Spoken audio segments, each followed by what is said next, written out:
ได้เงินครับนี่แหละบุญเพาะโยจังพูดกับพ่อมีอย่างพ่อขายแล้วหน่อยเราเนาะเราบริบีเงินเราก็ได้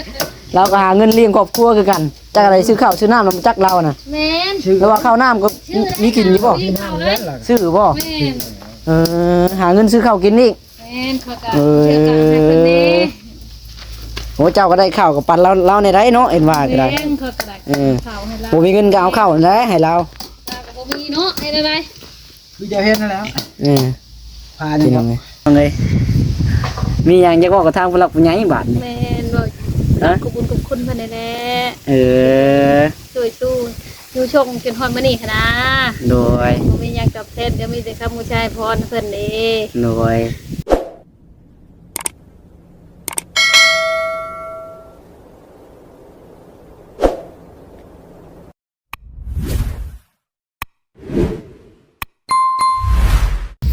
เอามาพี่น้องไงเนาะทักทายสบายดีและสวัสดีพ่อแม่พี่น้อง FC ที่หักแพงเบิร์ดสุขุสู่คนพี่น้องเลย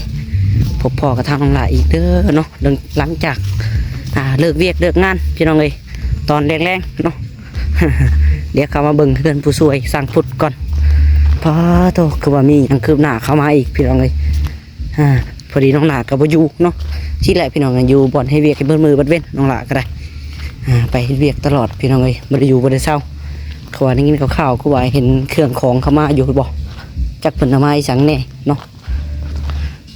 เพิ่นอยู่บ่ล่ะพี่น้องเขาว่าถ่ายคลิปเห็นประตูก็ไขอยู่เนาะน่าสิอยู่ดอกเสร็จพี่น้องเอาเนาะปาโตยังบ่ทันเดินเวียกว่าทางนี้กำลังสิเลิกเวียกจักนี่เนาะ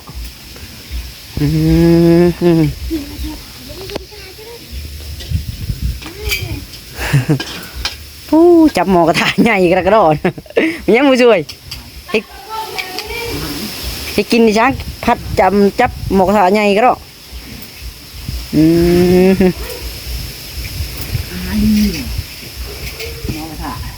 กำลังงานเช็ดห้องน้ำบ่ผู้ช่วยเนี่ยอ๋อโตตั้งเสาออกมาอะไรพี่น้องไอ้เนาะผู้ท่อห้องน้ำก็ได้โอ้ไปมาตอนไหนน่ะอ๋อฮะมาส่งวังแรงนี่โอ้ยคอยเลิกงานมาทันเนาะคอยกระดานหน้าดำหน้าแดงมือยังดำอยู่เลยทันในล่างเลยนี่ก็ได้โอ้ทูพี่น้องเลยมาถ่ายแม่ซีเบิ้งก่อนมาทันต่อกลางหมัดเล็กที่คานทางนี้คานห้องน้ำเนาะนี่เด้กลางปอกแบบดึงอ้อมเสาเลยเนาะทรงซีแนนอยู่รอบแบบนี้ดึงห้องน้ำเอาคิดว่าเพิ่นเอาลงซอยเดี๋ยวโมเมนต์บ่ฮะมันเขาก็ได้เพิ่นบ่ได้มารถเคนบ่แต่รถเข้ามาบ่ได้ป้าบ่ว่าเฮ้ยรถเคนจอดอยู่เพิ่นก็ดึงเข้ามาได้แล้วบ่ได้บ่พยายามให้ว่าบ่ได้บ่ได้บ่เนาะบ่ได้ก็เป็นเนาะบ่ได้คิดว่ารถเคนมันยกขามได้เนาะอ้าวสบายดีทางพุทธเนาะนี่แหละคิดว่ารถเคนเขาสิยกขามได้บ่ได้บ่ซะเพิ่นก็มันใกล้เสาเพิ่นบ่คงสิมาของเพิ่นว่าบ่ได้มันอยู่ใกล้หลังคานี่ถอยมาบ่ได้ว่ายอดมาทางหลังก็ได้เขาคิดว่าได้เพิ่นมาบ่ได้เล่นมาทางข้างแล้วได้อยู่คนได้บัดนี้เนาะมาทางมันให้เขาได้พูนทางป่าเพิ่นว่าได้อะไรเมื่อไรเอาลงทองน้ำก็โยนี่แหละชวนกันไรเนาะเห็นว่ากับบ่หาเขาบริจาคได้เนาะอ้าวพูดไม่ใช่แน่เนาะไปไรหานี่น้องจ้อยเบาชงเบาดำนี่คอเหือคอแห้งเอาสบายดีผู้ช่วยน้ำต้องไปคอเหือคอแห้งนั่นก็เจ้าได้เนาะสักเขาบูฮู้ได้เนาะว่าจะเชียร์ลงเมื่อใดหาเบิดคนอื่นใกล้เคียงเนี่ยลงมันนักได้เนาะไปเชียร์ลงได้คำโบราณคนนาทีรอจักท่อน่ะ2 4 ท่อห้องน้ำนะ8 ท่อบ่แล้วก็ท่อเก็บน้ำเชียร์3 โอ้ รอจุดขี้เหยื่อหนึ่ง โอ้ สอง ได้ครบหมดเลยนี่เนาะมีอันท่อเก็บขี้เหงื่ออีกโตน้องหลาก็บ่ได้มาถ่ายหลายมื้อพอสมควรอยู่พี่น้องเอ้ยช่วงนี้ก็ยังยุ่งกับเวียกอยู่น้องหลาก็ได้มีแต่ไปก็ไป โอ้โธ่ นี่มาคำเนาะ โอ้ยอันนี้ก็จนคำแน่ก็เลยเวียกนี่เจ้ายังไม่เลิกค่อยเลิกแล้วข่อยเฮ็ดเวียกอยู่เฮือนหมู่เนาะ เมื่อคืนเจะของ สำนี้ก็ยังอันนี้โอ้อะไรพี่น้อง5 โมงเลยคือเบาดำแล้วก็เผาไปหน้าแน่อีกอย่างเลยอ๋อพี่4 โมง 5 โมงแล้วพอดีแล้วหลังเฮาจากพุดกับพ่อปุ้ยลุยขนาดเนาะซองจะหายเพิ่นนี่พี่น้องโอ้โธ่เต็มที่เนาะ ยังถือว่า บ่ต้องห่วงเนาะสมมุติ เพิ่นแหละ ไม่ต้องห่วงสมมุติว่า ไม่ต้องห่วง พอปุ๋ยก็ลุยเนาะพอปุ๋ยก็ได้ สู้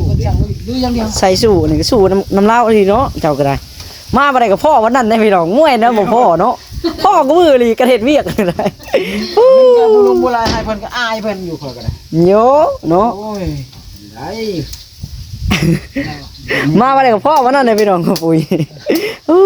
ทูลุยไปน้ำเล่าดีของหม้อนี่เนาะ อยู่ด้วยกัน ต พักลุงกินกับเพน มาคิดค่ำมานี่สิบ่พ่อสิเพิ่นเฮ็ดเช้าเวียกแล้วมาก็ยังเฮ็ดอยู่5 โมงแรงก็ได้ เพนก็ตกบ่ได้วางมือเนาะ โอ้ยคันบ่คำเนาะจะแน่บ่เห็นหุ่งนะพังเว้านี่แต่ละมื้อนี่คันบ่เห็นหุ่งมันยาแล้วเนาะ คันเห็นหุ่งจะมันยังไปได้ต่ออยู่พี่น้องเอ้ยจังมันว่า ชื่อเดียวกัน โอ้ยเนาะขี้ลึกอะลี ได้เงินคำนี่แหละบ่เนาะ โยจังพูดกับพ่อมีหยังพ่อขายแล้วหน่อยเราเนาะเราบ่ได้มีเงิน เราก็ได้เราก็หาเงินเลี้ยงครอบครัวคือกันจักอะไรซื้อข้าวซื้อน้ำนำจักเราน่ะ แม่น แล้วว่าข้าวน้ำก็มีกินอยู่บ่ ที่นั่งแล้วล่ะ ซื้อบ่ แม่น หาเงินซื้อข้าวกินอีก แม่นเขาก็เชื่อกันให้เพิ่นนี่ โอ้เจ้าก็ได้ข้าวกับปันเราในได้เนาะเอ็นว่าก็ได้ แม่นเขาก็ได้ข้าวให้เรา บ่มีเงินก็เอาข้าวนั่นแหละให้เรา ตาก็บ่มีเนาะให้ได้ คือจะเห็นนั่นแล้ว พา พี่ เนี่ย น้องไง ตาไปเฮีย พามีเฮียเพื่อนเราอันใกล้นี่กับเพื่อนอาแปะนี่หรอวะ แม่ แม่นบ่ติดกันนะเนาะพี่น้องไอ้เนาะเราก็ได้เอาถ้าว่ามี FC หรือว่าทางผู้หลักผู้ใหญ่เนาะคอมเมนต์เข้ามาน้องหลาก็สิไปถ่ายให้เบิ่งเด้อพี่น้องเอ้ยถ้าว่าบ่มีก็คือว่าอะไรพี่น้องเอ้ยเนาะ น้องหลาก็ได้ ถ้ามีทางผู้หลักผู้ใหญ่เพิ่นซอยซัพพอร์ตแล้วก็น้องหลาก็สิไปคือกันเนาะ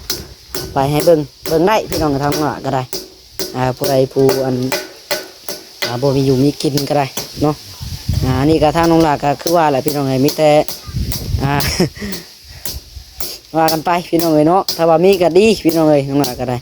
อยากเป็นนั่นทีมงานสายบุญคือกันอยู่นี่ก็ได้ อยากลองออกงานมึงดู เนาะผู้ช่วย พ่ออีกทีเนาะ พ่อจากเถื่อ ให้พ่อดีกว่า ว่ากันพ่ออันปีเป็นปีแล้วนี่ก็โดนโกงช่ำโอ้ยไปขี้อยากพ่อนะอีกเนาะ พ่อกู โอ้พ่อโกงเพราะเบิดเงินเป็น9 ล้าน10 ล้านบ่เบิดเงินจ้างลูกใจลูกน้องนะเงินไฟเองตีโอ้ยจนมีให้มีห้องหมดแล้วเนาะขัดพ่อนี่ก็ไปขี้อยากพ่อนะผู้ช่วย ให้น้ำตาบ่ออกเนาะ ฮะ ให้น้ำตาบ่ออกแล้วเนาะ โยเนาะมีให้มีหัวแล้วอยู่ทางไรทว่า FC ติดตามมาทางพุ่นก็คือสิฮู้อยู่ดอกเนาะไม่ได้บอกไม่ได้ว่าทางบ้านดงบ่แงวตอนนั้น จะพูดชื่ออยู่บ่ฮะ กูตื่นงานก่อน จะพูดตูนงานก่อนนะช่วงนั้นเนาะ อีก ยังนะวะ โตได้ตอนน่ะ ใส่กันเดือดนี่เนาะจังพูด เจ้ายังโตงานอยู่แม่แล้วจะมา แม่นว่า ฮะ ได้เจ้าเมื่อก่อนยังวะ ใส่กับอันเดือดอยู่ทางพ่อจนชูนเลยโยเนาะเฮ็ดเฮือนจนสิแล้วเว้ย แต่ว่าเขาเทียมาบ้านนี่สิตอนน่ะ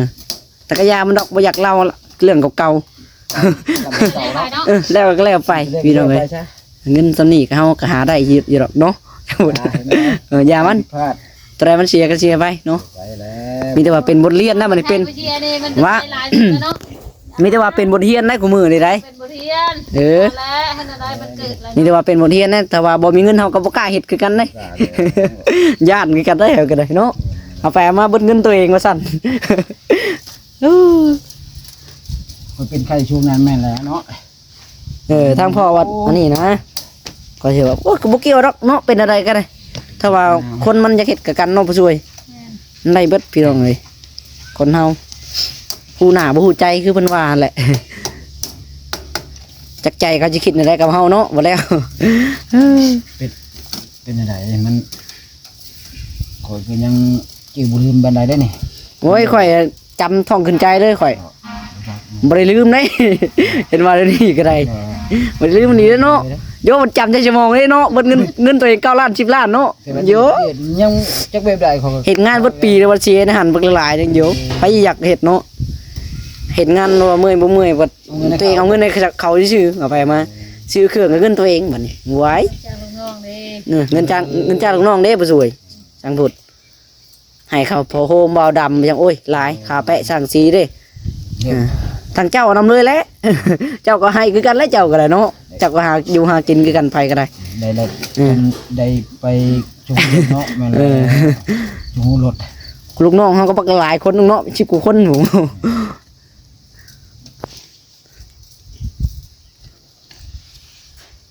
ตังมื้อนี้เด้ หึ ตัง อันนี้ได้ใส่มื้อนี้บ่ ตอน2 โมง 3 โมง สิเทมื้อนี้ บ่ว่าสังพุด เบิ่ง สบายสิเท นี่มัน5โมงเลยได้จักโมงสิแล้ว พักผ่อนโดนแล้วลายมือแล้ว ฮะ ลายมือพักผ่อน ลายมือพอดแล้วบ่อันข่อยเลยก็สิบ่ไหวมันเจ้าแล้วข่อย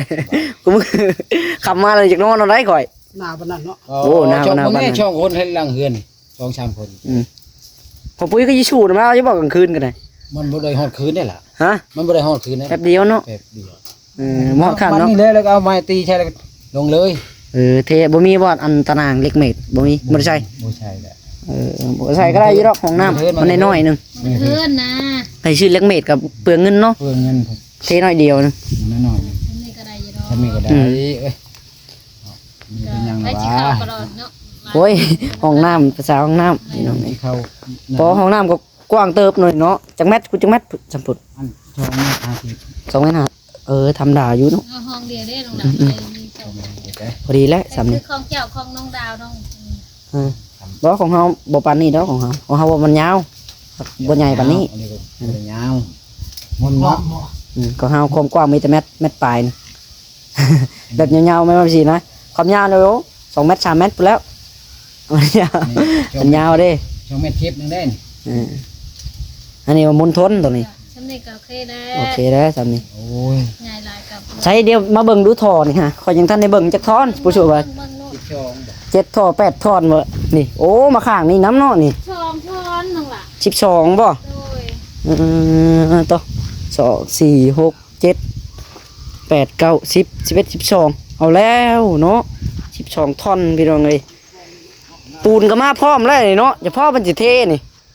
อ๋อต่อได้ข่าวดีบ่บอกกันผู้ช่วยนี่ มาก็ได้เนาะได้เพราะว่าช่วยอ่างได้ได้ก็รู้ไม่ใช่ว่าช่วยเด้กำลังช่วยอ่ะ ได้เงียบบ่ ได้เงียบจนเห็นติดอ่างน้องลาย จนแล้วเลย โอ้ยว่าก็ตะบังเด้อคอยก็ก็สิเงียบบางอย่างบาทนี่ โธ่พี่น้อง ได้ เนาะ มื้อนี้น้องลาย ทั้งบล็อกเด้อเนาะบล็อกกับพอดีพ่อห้องน้ำนี่ แม่น ถ้าได้บล็อกนี่สั่งมานี่ 300 300ปลาย โดย ตัวนึง ปูนก็ ตัวหนึ่ง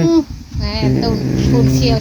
15คือปูนเป็นหยังไงนะ โตพี่น้องเนาะ แล้วก็ปูนแดง5ช็อป พอดีเทต้องหาสอบนั่นก็ได้ โดยพอดีเทคืนนี่แหละ ค่อยก็คิดว่าสิอันบ่ได้มาถ่ายแล้วเอาบ่โอ้อย่าบ่ไปถ่าย FC เบิ่งก่อนว่าซั่นค่ำอะไรว่าสิมาไปหาอาบน้ำยังใครแต่แม่บ่ไปไกลมื้อนี่มาเลยทางนี้ แม่แล้วเนาะพ่อแม่ก็เห็นเนาะ โดย พ่อช่วย ค่อยก็ พ่อได้เห็นได้กำลังใจเชียร์ให้ก็ดีใจดอกเนาะ โอ้ยเนาะ กำลังใจคือว่าให้กั โดย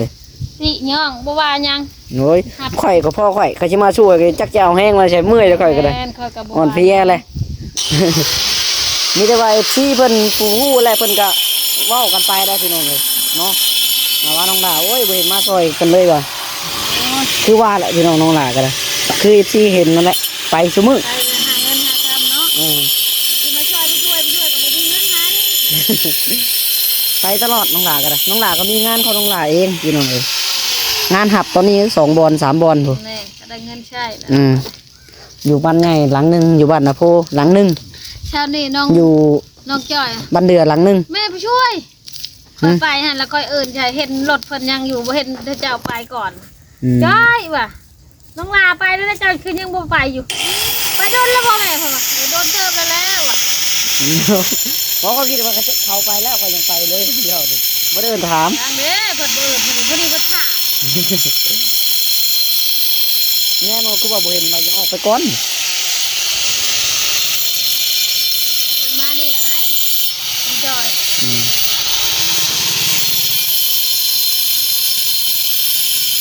พี่น้องเลย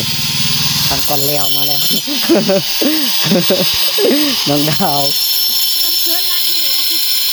ยิงผู้เดียว มานี่มาเบิ่งเฮือนมันช่วยจังพุดนี่อ๋อเพิ่นได้หลายแล้วนี่นะ เป็นอย่างนี้อยู่ในเอิ้นฮะว่าบ่ได้ อืม โอ้ยเขา ไป ให้แล้ว ใช่คือว่าได้กระเบื้องกะโลนํบ่ ได้ยังบ่ทันมา ฮะ ยังบ่มา จักพุดตัวอะไรเดี๋ยวเขาว่าอะไรแม่บอกเขามาเอากะโลของเบิ่งกะโลเด้อกะโลเด้อเราอ่ะโอ้ไปแล้วนี่มาตัวกันเลยกะโลสิยังน่ะฮะ ยังบ่มียังบ่ฮู้บ่ให้สิรอรุ่นรอท้ายเบิ่งเนาะ ฮะ ฮะ บ่มีแถวหา บ่มี เจ้าเป็นคือ บ่คืออีกโย ลายไม่ได้คืออยู่แต่ความมันเป็น เอาไปได้ ดำกับขาว ฮะ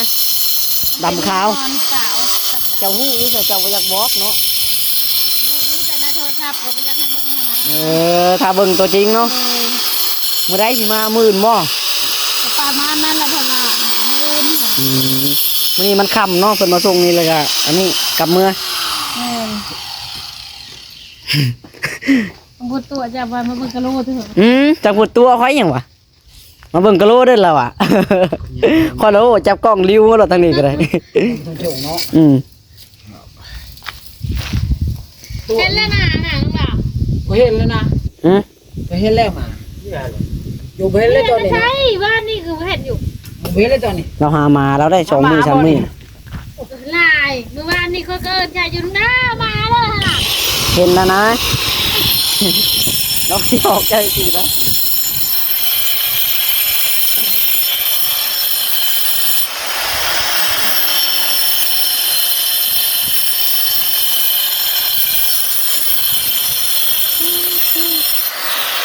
เราหกอันหา6 โมงอะไรพี่น้องจะ6 โมงเลย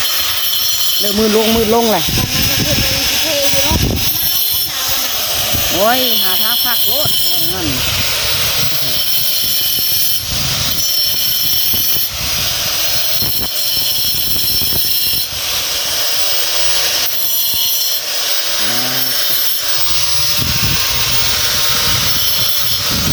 กล้องไปเริ่มมืดแล้วประตูเอ้ย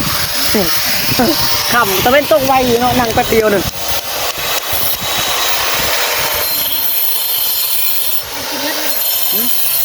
นั่นสิหมดไก่จกกินแล้วขำเลยฮะเขาบอกกับใจพี่ใหญ่ก่อนว่าเอารอทางกุดปาดก่อนจ้ะพอแล้วทางกุดเอ้ย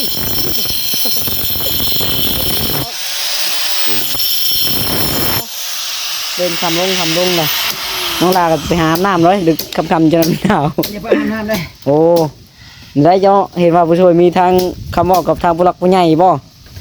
เอากับผู้ช่วยก็ได้แต่เนาะให้จังบุญเราเฮ็ดเวียกคันว่านี่บ่สะดวกก็ได้ ปาดเลยจังบุญมันน้อง ไปนั่งคนใหม่ก็ได้เฮานะนั่งคนใหม่ก็ได้ นั่งอยู่ตัวหัน ยังบ่ได้ยินปานนั้นดอกเนาะจังบุญเจ้าก็เว้าดังๆเลยเจ้าก็ได้เล่งเสียงแล้วแหละเนาะเล่งลำโพงเลยจังหน่อยนึง บิดอะไรสักที นั่งแค่นั่งล่ะ เอานั่งนี่ก็นั่งนี่แล้วแต่เนาะ นั่งเลย บางใดสะดวกสบายเจ้าก้นเจ้าบ่เปื้อนก็นั่งแล้วแหละเนาะ บนในกับเพื่อน เนาะส่งข่าวอยู่แล้วเนาะ ตกขาอยู่แล้วในเนาะ ส่งข่าวคุณว่าฉากว่าเอาพี่น้องเลยมีอย่างจะบอกกับทางผู้หลักผู้ใหญ่บาทนี่ แม่นบ่ขอบคุณกับคุณเพิ่นแน่ช่วยสู้อยู่ชงจนฮอดมื้อนี้ค่ะนะ โดย บ่มีหยังกับเทศก็มีแต่คำผู้ชายพรเพิ่นเด้ โดย นี่เด้อ กับขอบคุณอันแม่กระเบื้อหลายๆเด้อที่ซื้อเครื่องซื้อของมาให้เพื่อนตั้งแต่ต้นจนฮอดมื้อนี้เนาะน้อง โด จิลาย กะลูกกับบ่มีหยังหลายที่ตอบแทนบุญคุณมีแต่คำอวยชัยให้พรให้ทั้งผู้หลักผู้ใหญ่ทั้งเอ้ยกับแม่ให้อยู่ดีมีแห้งความเจ็บบ่ให้ได้ความไข้บ่ให้มีเด้อขอให้เจ้าทั้งสองสุขกายสบายใจปรารถนาสิ่งใดขอให้ได้สิ่งนั้นคิดเงินให้ได้เงินคิดทองให้ได้ทองเนาะน้องล่ะ โดย แล้วก็ให้สุขกายสบายใจให้อยู่ดีมีแห้งอะไรเนาะ โดย แล้วก็สุดท้ายนี่ก็บ่มีหยังหลายแล้วก็ที่ให้พออันให้เอื้อยกับแม่อยู่ดีมีแห้งความเจ็บให้ได้ความไข้บ่ให้มีทำหน้าที่สิ่งใดขอให้ราบรื่นในหน้าที่การงาน ให้เอื้อยกับแม่อยู่เป็นโฮมโพโฮมไซให้ลูกให้หลานตลอดปีตลอดไปอยู่กับลูกกับหลานไปดนนานๆช้าสุดเด้ สา อ ธุพี่น้องเอ้ยเนาะ กับขอบคุณน้องชายละ โอ้ย ให้อยู่ดีมีแห้ง เขินเด้พี่น้องเอ้ยเขินเด้ คนไข่ไผ่มีเด้อน้องหลาเด้อให้ยอดวิวหลายๆปังๆเด้อขอบคุณ โดย ขอบคุณนั่นยูทูบเบอร์ทุกคน โดย ตั้งแต่ต้นจนฮอดมือนี้ โดย ขอให้อยู่ดีมีแห้งเด้อช้าถูก สาธุพี่น้องเอ้ยเนาะโอ้เขินในทรงนี้ กันใครก็ได้เต้นเนาะ พี่น้องเอ้ยเนาะโอ้ย จังได้ที่ว่าเด้อ ดีใจน้ำดีใจน้ำบ่ซวย ดีใจเนาะบ่เคยได้แต่ก็บ่เคยมีหั้นนะ โดย เป็นบุญวัฒนาเจ้าดีได้ไปสวย แค่ขี้เว้าได้ๆเว้าลงไปลงมาคือเขา มาอะไรก็ตื่นเต้นวันนั้นเนาะ แม่ โยมมาได้พี่น้องเลยเนาะผู้โอ้ตู้ใจที่มันบดจักล้านซื้อเนาะ มาหูน้ำเพิ่น หลายล้านเติบอยู่ดอกพี่ เพิ่น น้องเล เป็ ย น เนาะ คนซื้อแล้วเพิ่นให้สาหับเอา อืม เนาะว่า โดย เพิ่นเป็นคนโอนเงินเข้าไปให้ห้านเพิ่นเลย โดย เพิ่นก็โทรบอกว่า อ่า ให้หับเอาเด้อ เกินของเนาะ มื้อนั้นมื้อนี้นะ เพิ่นก็บ่บอกเลยเนาะว่าเป็นอีช่างอีเนาะ บ่ฮู้ ไม่ได้มากองตะหน้าเฮือนแล้วเนาะ มาคลองไว้เลย ว่าเจ้าก็บ่ตกใจเนาะเอามาบ่แม่นเอามาผิดเฮือนบ่เจ้าไปถาม ต บ่ กใจแน่ละเนาะโอ้ยเพิ่นมาให้ไผเด้ว่าคือไผกระบี่มาแล้วว่ะตกใจให้ค่อยแล้วนี่ค่อยกูรองน้ำนี่ว่ะ เออคิดว่าเขาแก่มาผิดเฮือนไปแล้วเนาะ แม่ เอาแล้วช่างเอามาให้ผิดเฮือนบ่ติ โดย อยู่ดอกไงเนาะน้องหลาก็บ่ได้อยู่เห็นตอนเพิ่นเอามาบุญขึ้นเด้เนาะ ท่านรถได้น้องหล่ะ เออเสียดายพี่น้องไงน้องหลาก็ได้ แกนี่ พลาดแล้วน้องหลาเองพี่น้องเอ้ยคือว่านี่ก็ลุยตลอดเนาะลุยเวียกตลอดจนค่ำเอาจังไดกันอยู่ดีมีแฮงคือกันเด้อบ่ซวยเด้อแล้วก็ FC เบิดสุขุสุคนพี่น้องเอ้ยเนาะที่คอยเป็นกำลังใจให้คือเก่าพี่น้องเนาะเอาสำหรับคลิปนี้ก็สิขอตัวไปก่อนพี่น้องเอ้ยเอาสบายดีผู้ซวย โด เนาะ ยสวัสดีเด้อ พี่น้องบ๊ายบาย ทุกคนเด้อ